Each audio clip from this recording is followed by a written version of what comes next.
보실 성경 말씀은 요한계시록 20장 5절 6절입니다. 그 나머지 죽은 자들은 그 천년이 차기까지 살지 못하더라.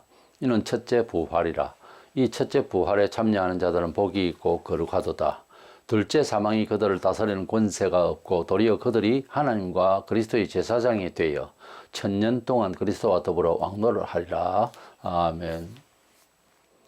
예수님께서 바로 앞장 19장에서 재림하셔서 저 그리스도와 거짓 선지자를 유황불 붙는 구덩이에 넣으시고 세상을 완전히 새롭게 하셔서 성도들과 함께, 이미 부활된 성도들과 함께 이 새로운 세상을 만들어서 이 세상을 천년 동안 살게 된다는 그런 내용입니다. 여기에서 신학적으로 소위 천년왕국설이라는 몇 가지의 유형으로 이해되는 부분이 있는데, 오늘 말씀을 통해서 천년왕국이라는 주제로 우리에게 큰 기쁨이 되고 소망이 되는 내용이 되겠습니다. 먼저는 천년왕국이라고 할 때 그 영적인 환경은 사탄을 완전히 결박을 했기 때문에 불신자들은 아직 부활하지 않았어요.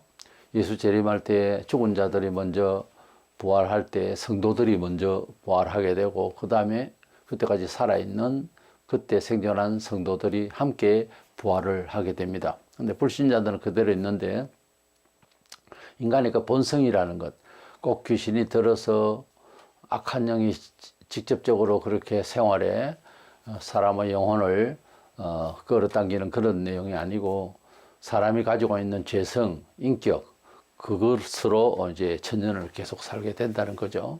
이게 죄가 무성하게 지금처럼 그렇게 계속 죄가 많아지고 악한 죄들이 이렇게 이 사회를 덮는 그런 일이 없는 세상이 됩니다. 그러니까 예수께서 재림하시면은 성도들은 완전 부활해서 죄와 아무 상관이 없는 몸이요, 그런 삶이 되겠습니다만, 불신자들도 생전에 없었던 그런 은혜로운 생활이 될 수도 있어요. 천년왕국을 이룰 때는 그 천년왕국의 생활 중에는 죄가 우리를 탓하지 않고 우리를 미혹하지 않을 겁니다.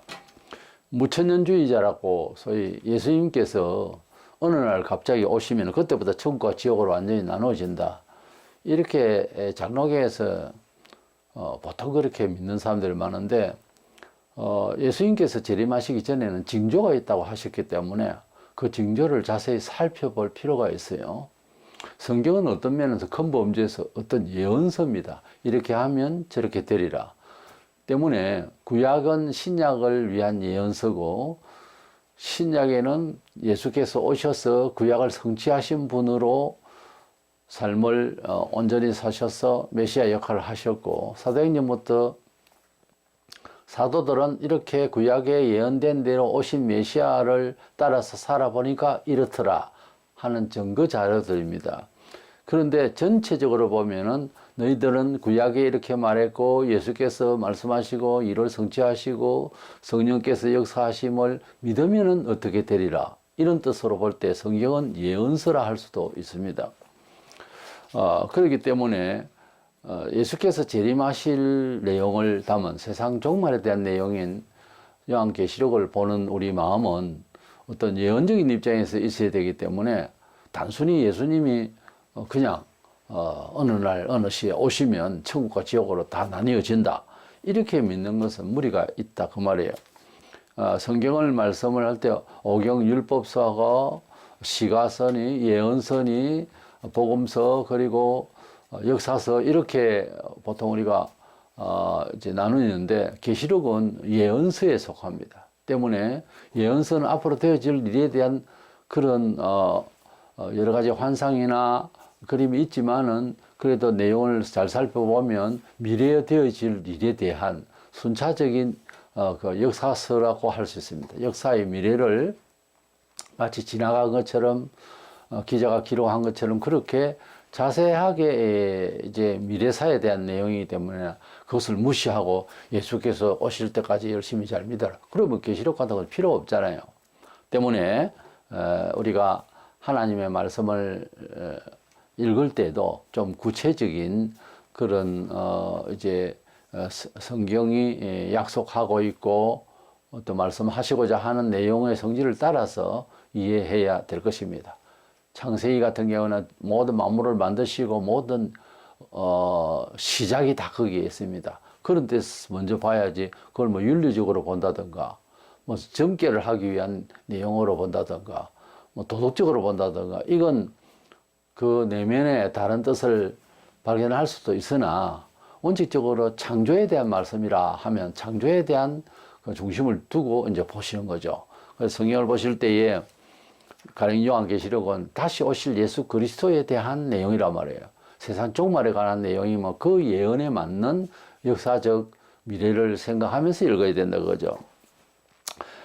예수께서 재림하시면서 중요한 것은 이 세상에서 죄를 짓고 있는 이 악한 영 이것을 이제 완전히 잡아서 우리가 이제 부활했기 때문에 상관도 없지만은 이것을 가두어서 천년 동안 어두운 가운데 이제 집어넣고 거기서 이제 활동을 못하도록 하시는 그런 내용이 나와요. 2절에 용을 잡으니 곧 뱀이요 마귀요 사탄이라 잡아서 천년 동안 결박하여 그랬습니다.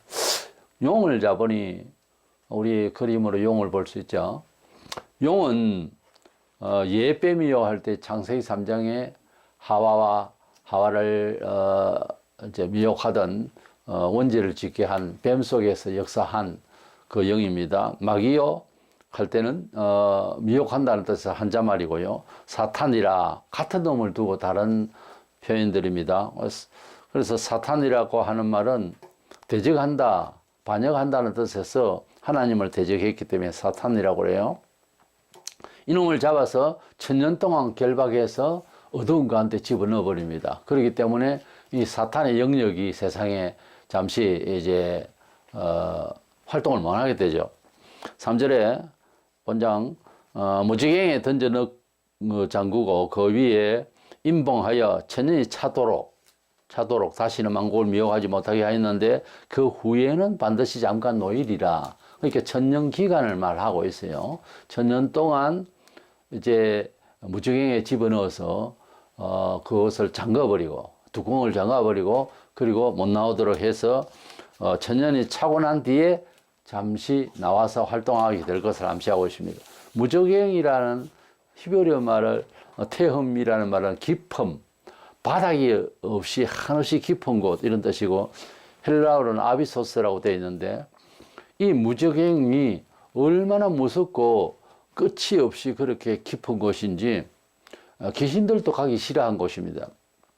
그라사 집안 귀신들 자 속에 그 귀신이 예수를 만나서 하는 말이 자기들이 비록 다음에 영원한 지옥 불못에 갈지라도 지금은 그곳에 가기가 싫어서 그런지 누가복음 8장 31절에 무저갱으로 들어가라 하지 마시기를 간구하더니 그랬어요. 그만큼 너무 먹먹하고 너무 무서운 곳이라고 그렇게 보아집니다. 그렇게 귀신들도 그곳을 가라고 하지 마세요 이렇게 부탁을 하는 걸 보면 부자와 나사로에 비유해서도 부자와 나사로 이것은 나사로 이름이 있기 때문에 부자는 이름이 없지만은 실화에 의한 그 한 내용을 가지고서 다음 세상을 말씀해 주시고 있는데 누가복음 16장 23절에 그가 부자는 음부에서 고통 중에 그런 말이 있습니다. 여기에는 음부라고 되어 하데스라고 되어 있는데 이 음부가 곧 이제 깊은 곳 끝없이 깊고 무서운 그런 어두운 곳 이렇게 되겠습니다. 구약의 성경은 보면 모두 의인이나 악인이나 죽고 난 뒤에는 서울 하데스 음부에 들어간다 이렇게 표현을 하고 있습니다. 신약에 와서는 단순히 죽은 뒤에 캄캄한 어두운 세계 이거보다 의미상 그렇다 보니 이제 지옥세계 혹은 지옥세계의 세력을 가진 곳 이런 의미가 되겠습니다. 예수님께서 재림하시면서 천사를 통해서 사탄을 결박해가지고 음부에 빠뜨리게 되고 그곳은 유황불못인 지옥에 가기 전에 결박된 그런 곳입니다. 그래서 이 음부는 지옥과 별 다를 바 없는 정서의 세계지만은 아주 그 바닥이 없는 깊고 깊은 곳으로 떨어졌다 그 말입니다. 이 천년이 차도록 그렇게 막혀 있다가 우리가 이 세상에 부활해서 물론 불신자들이 죄의 그런 도전이나 미혹이나 다툼이나 이런 게 없는 상황에서 우리가 이 세상에서 천년을 정말 괴로웠던 이 세상을 완전 새롭게 하시고 마귀의 역사가 없는 세상을 한번 살아보는 상황입니다. 너희가 먼저 갖고 죄가 없었으면 이렇게 살았으리라 하는 것을 보여주시는 장면이죠.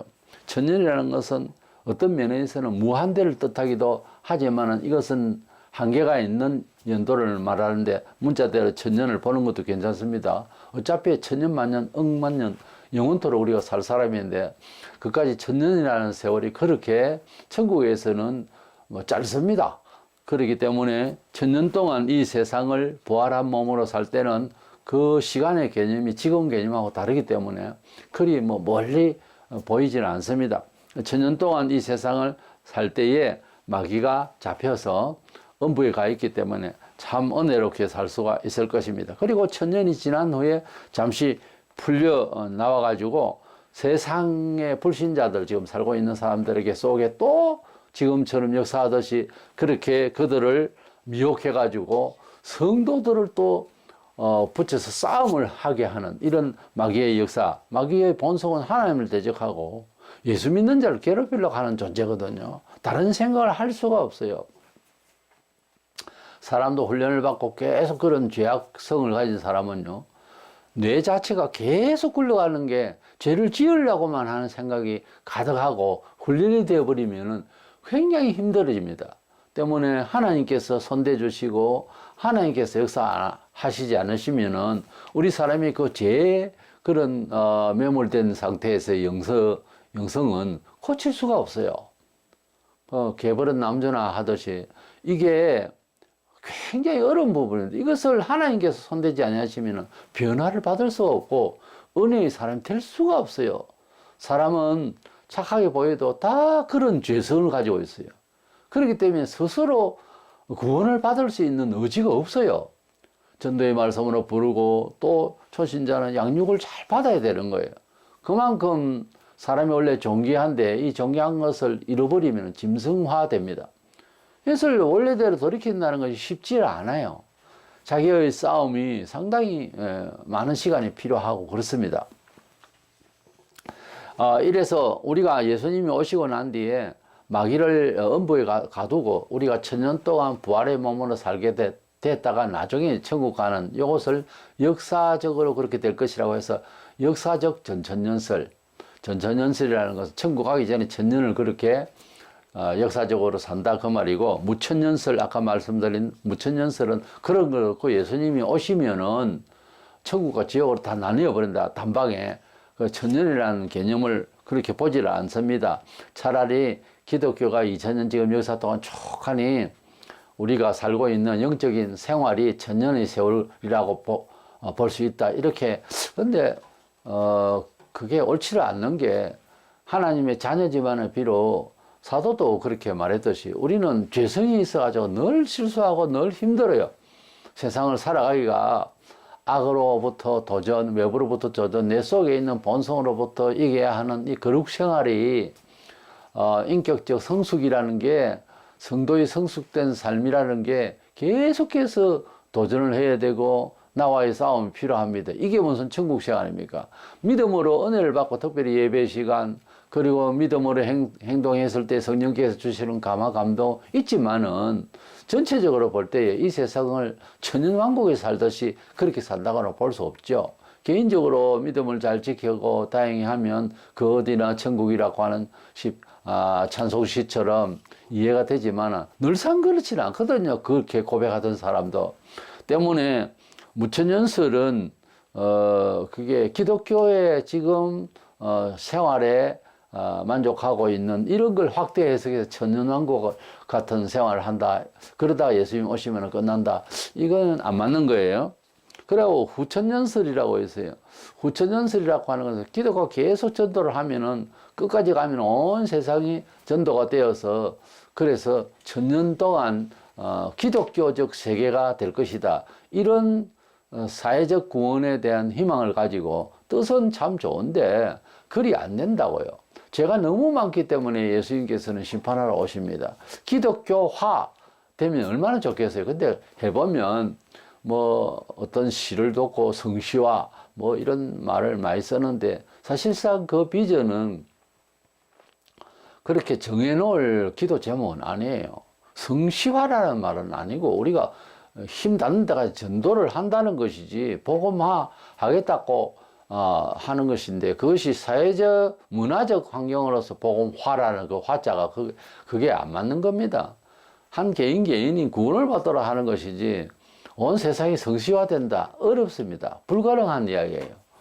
앞으로 그렇게 말하는 교회 자체도 부패하게 될 것이라고 성경은 말하고 있으니까 성경은 철학적으로 보면은 앞으로 불운한 그런 미래가 있을 뿐입니다.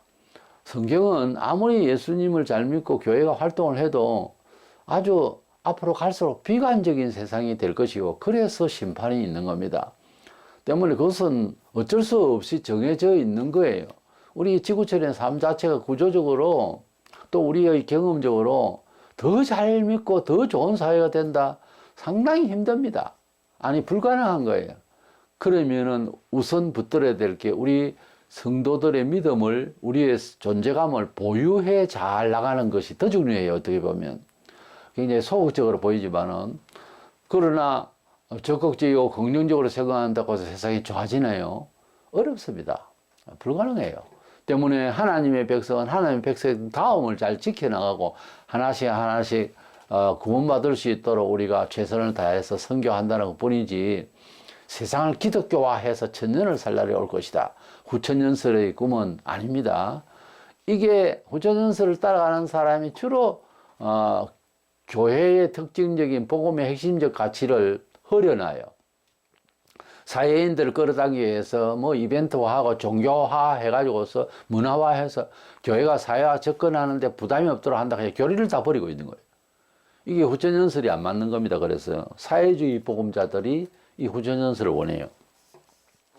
이래서 예수님께서 재림하시면은 마귀를 잡아서 음부에 가두고 천년 동안 왕노를 하게 되는 이런 내용을 이런 문화를 우리가 이 지구촌을 살면서 가지게 될 것입니다. 두 번째 생각하는 것은 천년왕국의 역사의 그 문화 성격을 좀 더 구체적으로 보겠는데 예수님께서 성천하시고 그 부활하신 그 몸으로 오실 것인데 우리도 그와 같이 될 것이라고 사도 요한이 말한 것처럼 우리가 몸이 부활 변화할 때 먼저 예수님께서 천사들 나팔 소리와 함께 저 천국에서 내려올 때 지상에서 어디서 죽었던 그 존재했던 모든 성도들만 다 부활해가지고서 일어납니다.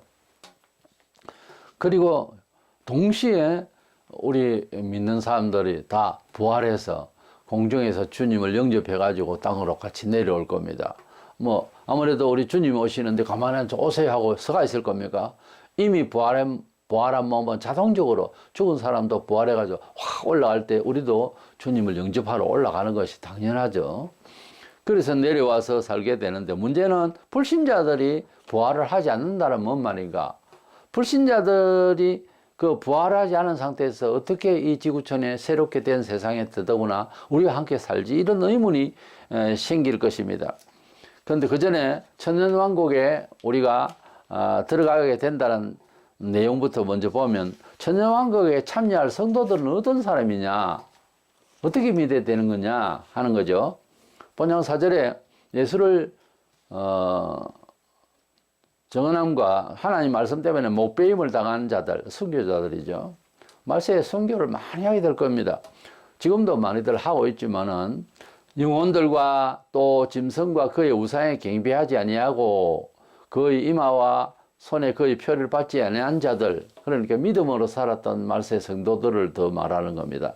살아서 그리스도와 더불어 천년 동안 왕노를 하니, 그러니까 순교자들과 적그리스도를 따르지 않은 사람들, 지금도 마찬가지로 말씀 안에서 생활의 자아를 죽이고 그리고 세속의 어떤 가치의 힘에 의존하지 않는 것이 666을 받지 않는 태도입니다. 즉 믿음으로 산 사람들 그 말입니다. 하나님 앞에서 입으로 믿는다 말은 해도 유대인들이 얼마나 잘못돼서 메시아를 죽였겠어요. 말세가 되니 오늘날 교회 행편을 보면은 하나님을 잘 믿는 척하는 예배당 규모라든지 다 있는데 전혀 아닌 소리를 하는 경우의 사람들 너무 많습니다. 예, 지도자 입장에서 또 성도들도 너무 오해를 하고 있는 거예요. 그거는 지도자의 책임이죠. 그래서 이 말세일수록 참 하나님의 종을 만난다는 것이 복입니다. 내가 어디에 이사를 가거나 무엇을 하든지 내 영혼을 지켜줄 스승이 있어야 되는 거예요. 우리 사람이 경제생활과 일반 문화생활하는 중에 전문성이 없기 때문에 더더구나 하나님을 어떻게 잘 믿고 살아가야 되는지를 말세가 되면은 참 기가 가여서 귀신의 가르침을 쫓으라 그랬거든요. 귀신은 뭐죠? 사탄의 소화에서 온갖 세속적인 것을 좋아하게 하는, 거기에 행불행을 느끼게 하는 역사입니다. 그러니까 오늘날 말세에 정말 맞는 것이 사람들이 참된 진리의 말씀에는 졸음이 오고 길을 막아요.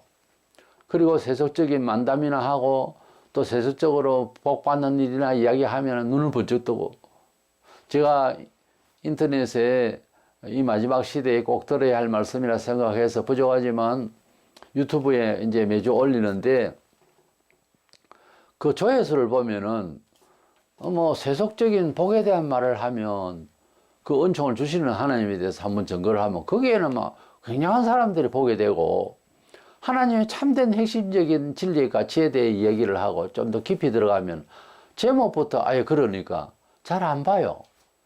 이런 현상은 잘못된 겁니다. 그리고 신학교 홈페이지에 어떤 교회가 비어서 사역자를 모집한다 할 때 여러 가지 조건이 좋을 때 사례도 많이 주고 큰 교회고 이런 데는 여러 수천 통의 그런 이력서가 오고, 뭐 아골골짝 빈들에도 간다고 찬송은 그래 하지만은 시골교회, 작은 교회, 연약한 교회에 초빙을 하면 크게 몇 명 거기에 응하지도 않는다 하는 말이 어제 오늘의 이야기가 아닙니다. 교역자나 평신도들이 하나님을 바라보는 생각이나 똑같이 세속화되어 있다 이 말이에요. 이 얘기가 40년 넘어요. 80년 초에부터 그 소리가 계속 나게 됐어요. 80년대는 언제입니까? 굉장히 물질적으로 풍요를 이제 누리는데 눈을 뜬 해입니다. 그때부터 이제 교회가 자꾸 세속화되어서 영적으로 하나님 인정하는 교회보다 눈으로 보이는 즐거운 가치 있어 보이는 교회, 이런 주의로 나가는 거예요. 그래 말하자면 부흥주의로 나가다 보니까 지도자도 부흥을 위해서는 어떤 수단을 쓰더라도 사람을 채우겠다, 그게 성경적이다 생각하면서 그렇게 교회 외모 지상주의에 발맞춰서 교회 숫자 부흥에 관심을 많이 두고 하다 보니까 교회의 본질적인 참 좋은 성도의 모습에 대해서는 배우지를 못하는 거예요. 지금 한국 교회는 어떤 면에서 영적으로 완전히 잠든 상태고 너무 죄성이 많습니다. 교회가 교회답지 못하고 이래가지고 사역자도 타락하고 성도들도 완전 교회를 하나의 종교로 알고 그렇게 자기 생활에 필요한 것을 구하는 그런 것을 알아버렸어요. 그 사람이 수만 명이 모이면 뭐합니까? 하나님께서 원하시는 교회가 그게 아니고 한 영혼에게 정말 좋은 생명을 불어넣으려 하는 것은 내용이 그게 아닌데 한참 잘못된 거예요. 그러니까 말세가 되면은 적그리스도가 나타나서 종교를 통합할 때 어떤 면에서는 교회 자체가 선두적인 역할을 할 거예요. 왜냐하면 종교적인 성격이 강하니까 아무래도. 그러니 이 말세에 무슨 좋은 일이 있겠다고 생각을 그렇게 뭐 천년 동안 기독교 세계가 될 것이다 이런 생각을 하겠느냐 그 말이에요. 우리가 하나님을 믿을 때 지금하고 적그리스도가 움직일 때 하고는 다르겠죠 물론. 그런데 이걸 아셔야 됩니다. 자유로울 때 아주 편안할 때, 전쟁 없을 때는 예수를 잘 믿을 수 있고, 전쟁이 터지고 뭐 우리가 일제 때를 격려하고 6.25 때가 있었고 그때는 예수 믿기 어렵다 이렇게 생각하잖아요. 천만의 만만의 말씀. 예수를 정말로 잘 믿어야 되는 이제 상대적으로 그걸 촉구를 하고 그렇게 믿어지려면요, 오히려 환란이 있어야 됩니다. 우리가 세월을 지나면서 보면, 기독교 전체적 역사를 보면 환란이 많을 때 참 잘 믿었다니까요. 근데 편안할 때는 영혼이 늘어져 가지고 완전히 둔해집니다. 그렇기 때문에 환란 핍박이 있을 때 말세에 어떡할까 두려워서 아유 우리 날라 올라가야지, 환란을 받으면 어떻게, 이래가지고 휴권이 나왔거든요. 그건 잘못 알고 있는 겁니다. 평상시에 예수를 믿기를 그런 식으로 피신하고 내 잘 되고 그쪽으로만 믿으니까, 자기 몸을 위해서만 생각하니까, 영혼을 생각하지 않으니까, 진리의 참된 약속을 모르니까, 무시하려니까 그런 휴거론을 믿는다고요. 그런 학설을 만들어냈고, 장본인도. 그래서 성경이 말씀이 굉장히 어려워 보이는 사람이 있고, 성경의 말씀이 달고 정말 좋은 사람이 있습니다. 그거는 같은 환경인데도 영혼이 어떻게 취급하느냐에 따라서 성이 그렇게 보이듯이, 환란 핍박이 있을 때는 예수 믿기 어려울 것이다. 물론 환경적으로 핍박을 받을 수밖에 없는 상황이 되겠지만은, 절대 신앙은 편안하게 싶은 그런 문화적인 환경이라야 잘 믿을 수 있는 건 아니더라고요. 개인적 경험도 다 그럴걸요. 교회 사회가 하나님 앞에서 잘못 생각하는 게 제일 첫 번째, 환란이 많으면 예수 믿기 어렵고 편안하면 예수 잘 믿게 될 것이다, 이렇게들 오해를 하는 거예요. 개인적으로도 복 받는다 하는 게 물질이 많고 뭐 이렇게 물리적으로 잘 돼 있으면 내가 행복할 텐데, 그런 식으로 생각하고 예수를 바라보니까 안 되는 거예요. 항상 영혼이 갈급한 거예요. 그러니까 어려움이 왔다, 이때 좋은 거예요. 이때 뇌를 다시 세울 수 있고 감각이 살아날 수가 있어요. 어떤 면에서는 성도들의 영성이라는 게 어떤 감각이 살아 있어야 된다는 말하고 일치합니다. 때문에 영적 감각이 문화적으로 너무 잘 돼 있으면 태만해져서 무뎌지니까, 너무 그렇게 환란 핍박에 대해서 부정적인 생각만 하지 마시기 바랍니다. 그래서 사절에 있는 이 선교자들, 그리고 666의 적그리스도의 이제 번호를 받지 아니하고 굉장히 생활에다 어려움 많은 사람들, 핍박받다가 너무 고통받은 사람들이 천정학에 들어간다 하니까 이거 나는 어쩌지, 그런 생각을 할 수 있는 게 아니에요. 우리 성도는 본래부터 하나님이 구원을 시작해서 특별히 불러주신 거예요. 어떤 성도라도 하나님께로 왔다는 것은 하나님께서 예수께로 오게 하여 주지 아니하시면 아무라도 예수께 올 수 없다 그러나서 예수님이. 그렇기 때문에 이거는 계시성에 의해서 이렇게 꺼짓고 나온 것처럼, 소돔 고모라 성에 있는 것을 천사가 꺼짓고 나오는 것처럼 우리가 어떻게 보면 복음의 줄에 질질 거의 나온 거예요. 우리가 스스로 교회를 나온다 어렵습니다. 마귀가 딱 붙잡고 있고 귀신이 붙어가지고 교회에 가서는 안 될 생각만 하게 하고 갈 수 없는 여건을 자꾸만 의식하게 해서 못 갑니다. 스스로는. 우리가 예수께 와가지고 교회 중심, 성경 중심, 하나님 중심으로 인생을 살렸고 이래 철학을 딱 가진 것은 하나님의 계시에 의해서, 힘에 의해서 된 것이지 스스로 된 게 아니에요. 평상시에 믿는 것도 내 잘 믿는다, 나는 남들보다 착하다, 어떻다, 그 생각을 버리세요. 나는 그냥 내버려 두면은 똥통에 놀고 있는 똥개와 같아, 나는 사람이 아니다, 이 생각을 할 수 있을 때 믿음의 사람으로 어렵게 하나님께서 인도하시고 은총을 받게 하십니다. 그래서 우리가 환경에 맞춰서 가타부타 하나님에 대해서도 뭐 변명을 하고 이러면 안 되고, 어떠한 환경이라도 하나님의 뜻대로 살아야 한다, 이 주관이 분명해야 말세에 가도 그 믿음이 그대로 효율성 있게 이제 행할 수가 있어요. 근데 지금부터 아예 겁이 나고 세속적인 힘에 의지하고 이래버리면은 말세에 가면 더 어렵겠죠. 그리고 두 번째는 천년왕국 기간 동안 불신자들은 여전히 사는데 정신문화가 지금 같지는 않다는 거죠. 왜냐하면 마귀를 걷어가지고서 어두운 무적이 잠궈놨기 때문에, 역사를 하지 않기 때문에 인간의 인간성, 본성적인 것은 재성이 좀 있지만 우리가 지금도 그렇잖아요. 옛날보다 지금이 많이 약해졌잖아요. 인간성이라는 것은 이렇게 자꾸 나빠지는데 이것을 멈추게 하는 거죠.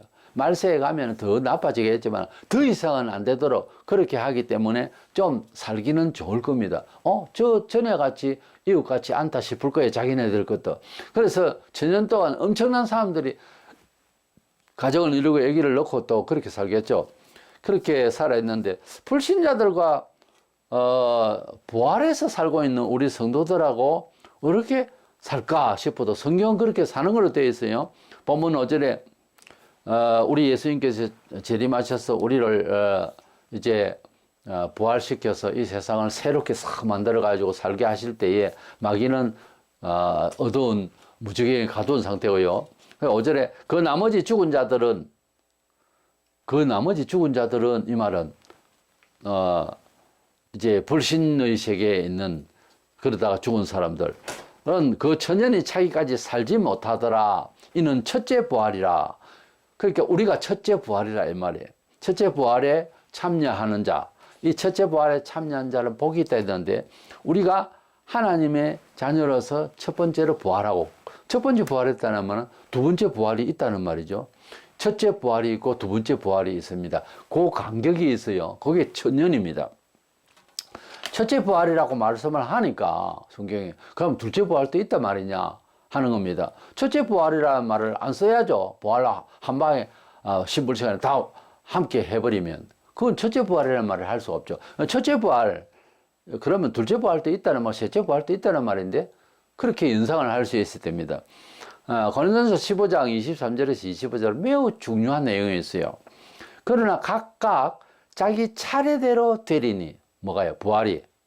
먼저는 천일매인 그리스도요. 먼저 천일매인 그리스도께서 부활하셨죠. 다음에는 그가 강림하실 때 지금 말씀드리는 그리스도에 속한 자요.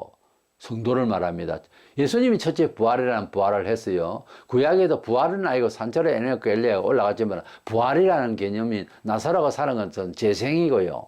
부활은 아닙니다. 부활은 예수님이 제일 먼저 하셨어요. 부활의 몸, 그 희한한 몸을 천국에서 영원히 사는 몸, 부활의 몸을 예수님이 하시고 그 다음에 예수께서 강림하실 때, 재림하실 때 우리 성도들이 그에게 속한 자들, 성도들이 부활을 하고 그 후에는 마지막이니 여기서부터 중요해요.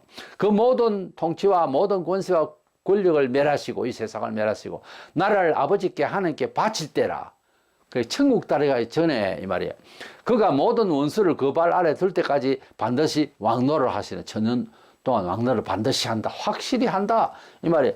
그러니까 여기에 첫 번째는 예수, 두 번째는 예수께서 속한 자, 강림하실 때 속한 자, 강림하실 때 불신자들도 부활한다는 말이 없어요. 그 후에는 마지막이니 또 이래 돼 있잖아요. 그 후에는 마지막이 나중에 또 부활할 세 번째 부활을 한 자는 불신자를 말해요.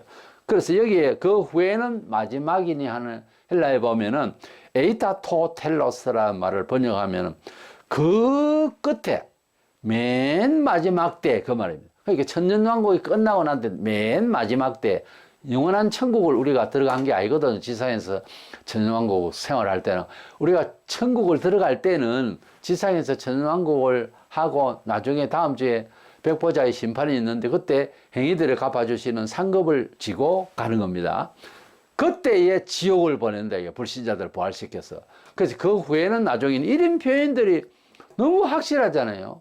첫 번째는 예수, 두 번째는 예수 강림하실 때 예수께 속한 자, 성도들. 세 번째 가는 말을 써서는 안 되는데 그 후에는 마지막이라 아주 강조를 반복을 하면서 그러니까 천년왕국 이후에 불신자들을 부활시켜 지옥 보낸다. 우리는 그야말로 천국을 가게 되는 거고. 새하늘과 새 땅으로 완전히 이 세상을 새롭게 하시는 그 내용 아니거든요, 이거는. 그러니까 우리가 천국 갈 때 자기들도 지옥 가는 거예요. 여기에 포인트를 둔다면 무천년설도 말이 되지만 천년왕국이라는 기한이 있잖아요. 이제 천년 기한이 끝나고 난 뒤에 이제 불신자들이 부활하는 세 번째 부활이죠. 역사적으로 부활 횟수가 예수님, 그 다음에 예수 재림하실 때, 그 전에 누가 휴거했다, 이상한 헛소리를 하는데 아무도 부활해 가서 천국 간 사람 없어요. 예수께서 재림하실 때 그때 부활하게 됩니다. 상상, 꿈, 이런 거 의존하면 안 됩니다.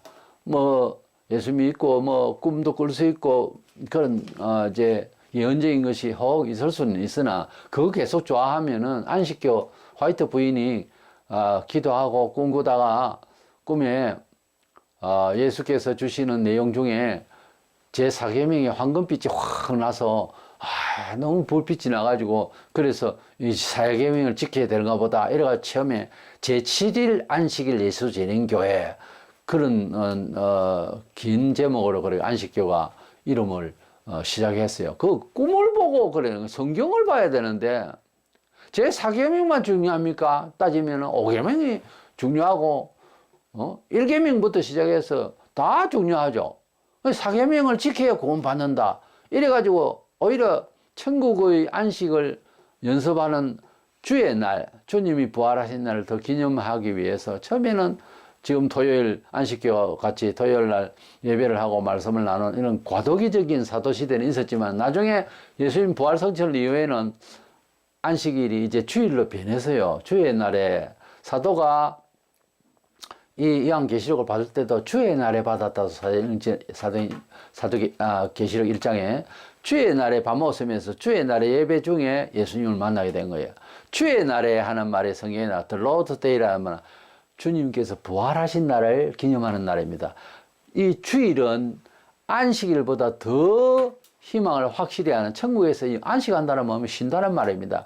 영원토록 주의 날에서 쉼을 일하지 않고 쉼을 갖는 것을 연습하는 날이에요. 주일은 즐거워하는 날이고 그래서 주일날 뭐 돈 벌기 위해서 뭐 활동을 한다든가 사고 판다든가 안 맞는 말입니다. 정서상 주일에 개념이 안 돼 있는 사람들이 그렇게 산다고요. 주일날은 좋아서 여행을 가고 주일날 뭐 맛있는 거 사 먹으러 다니고 이거는 주일이 어떤 의미를 가지는지 제대로 지금 파악이 안 된 사람이 목사하고 성도가 가네요. 주일은 율법적으로 지킨다기보다는 너무 좋아서 천국 시간을 지금 보여주마 이런 뜻으로 주일을 성수주일을 하는 거룩하게 지킨다는 거지. 그 거룩이 구별된 날로서 하나님 나라를 다른 나라와 비교할 게 있습니까? 완전 구별된 나라와 같이 그 날에서 영원히 쉼, 안식을 할 그 날을 생각하면서 주일이 마치 어디 가기 위해서 대합실에서 기다리듯이 그 즐거움을 가지고 기다리듯이 그런 날이 안식일이고 주일이고 그렇습니다. 그런데 토요일 꼭 지켜야 안식일을 지켜야 구원받는다고 하는 것은 율법주의죠. 그래서 안식교는 율법적으로 하나님을 믿겠다 하는 것이니 오신 예수에 대한 개념이 안 돼 있는 거지. 메시아를 기다렸다면 구약의 안식일뿐만 아니라 모든 계명들이 예수 안에 전부 다 재해석이 돼야 되는데 예수를 따라가야 되는데 따라가는 태도가 주일날 모여야 되는데 그게 안 되고 토요일날 계속 지키고 구원받는다. 오히려 주일날 일하러 가요 그 사람. 그러니 이단이라고 그러지. 하나님 말씀을 정면으로 부정하거나 하나님의 완성도를 갖다가 해를 끼치면 그건 이단이죠. 구원받을 수가 없어요 이단은. 자칫 잘못 생각했다 정도가 아니거든요. 하나님께서 뚜렷이 명시했는데 안식일을 지키고 유월절을 지키는 데가 없나 이러니 이건 신약의 구약에 대한 반영을 이해하지 못하거나 안 믿거나 둘 중에 한 가지지. 그래서 혹시 불신자들은 부활을 안 했는데 신자들은 이미 부활해가지고 어디서 어떻게 함께 사느냐 이렇게 생각하겠는데 그때 되면 다 알 겁니다. 우를 쳐서 우리끼리 사는 어떤 문화적 형태가 형성이 될 겁니다. 그런 거 저런 거 디테일하게 걱정하지 말고 우리는 부활한 몸으로 불신자와 함께 사는 근거가 예수님께서 부활하시고 땅에서 몇 년? 며칠? 40일 동안 함께 사셨어요. 음식을 잡수시기도 하고 그 불신자들도 있었기 때문에 증명했다 그랬지. 그러니까 사도들과 함께 사도들끼리만 봤다 하면 환상을 봤다 하겠지만 실제 부활하신 몸이 땅에서 40일 동안 증거를 하셨다 하니 교제가 됐다는 말 아닙니까? 그 몸으로 우리가 부활하게 되어서 불신자들과 함께 이 지구촌을 살게 될 것인데 불신자의 영역이 있고 신자의 영역이 지금은 석회어들 살지만 그때 되면은 어떤 방식으로도 이게 우를 쳐서 못 들어오게 하는 것처럼 신자와 불신자의 그 어떤 경계선이 있을 거예요. 그렇게 하나님 지켜주신다고. 그래서 부활의 몸을 이제 충분히 살아보고 이렇게 살게 되는구나. 이제 1000년이 지났습니다. 이제는 천국 갈 시간이라고 어제 말씀하셨다 주님이. 그러면서 그 다음날 되면 천국으로 우리가 다 들어가기 전에 이제 생명책을 열어서 잘한 것을 상을 받고, 불신자들은 그때 부활시켜서 잘못한 내용을 참 읽어서 지옥을 보내고 우리는 천국에 상을 받고 올라가게 되는 것입니다. 이 드라마틱한 일이 우리 앞에 지금 놓여져 있어요. 세상적으로는 손해가 되거나 힘들고 뭐 일이 꼬이고 인격 비하받고 연고 없이 두드려 맞고 별 일이 다 있죠. 그 나라를, 그 천년왕국만 생각해도 이 지구철에서 내가 그날 어떻게 사는 걸 한번 보여주마. 이 마음만 가져도 희열이 넘치고 소망이 있죠. 인내할 만하고, 세상 용서할 만하고, 기다릴 만하고, 이해해 줄 만하고. 왜냐하면 너무너무 큰 영광스러운 그런 미래가 지금 우리를 기다리고 있다고요. 그러니 천년왕국을 생각하면 험악한 세상이고 계속 꼬이고 세상이 안 좋지만은 우리에게는 희망이 있는 거예요. 진정한 희망과 진정한 기쁨은 그리스도 안에서 주신 약속의 메시지를 우리 품에 안을 때 희망이 있는 겁니다. 이래서 우리 주님 재림 후에 있을 이 지상 천국이랄까, 그때 그야말로 문자 그대로 천년왕국을 먼저 살아보는 그것이 얼마나 감사한지, 그 부활한 몸으로 살아간 그 몸이 진짜 합당한 집이 있으니 천국입니다. 그 몸이 여기가 더 좋다 이래 될 겁니다. 왜냐하면 이 세상을 아무리 새롭게 하셔도 이 세상은 부활된 세상은 아니거든요. 재생된 세상을 산다고. 재생된 것만 해도 얼마나 안 좋겠습니까? 지구촌이 무공의 신천신지로 만들어 놓으면. 그러나 천국은 또 다른 세계입니다. 정말 부활의 몸을, 그 영광의 옷을 입고 멸류관을 받고 살만한 곳이 될 것입니다. 그 천국이 우리를 기다릴 뿐만 아니라 우선 재림하셔서 우리를 부활시켜 천년왕국을 이룬다는 이것부터 먼저 우리가 기다릴만 하지 않느냐 하는 겁니다. 이래서 우리 주님이 오시면 우리를 새롭게 하시고 부활시켜서 지상을 새롭게 해서 천년 동안 왕노릇 하게 될 그날을 기다리면서 믿음의 인내를 잘 하시고 믿음의 경주를 잘 하셔서 승리하는 삶을 맛보시기를 주의 이름으로 축원합니다.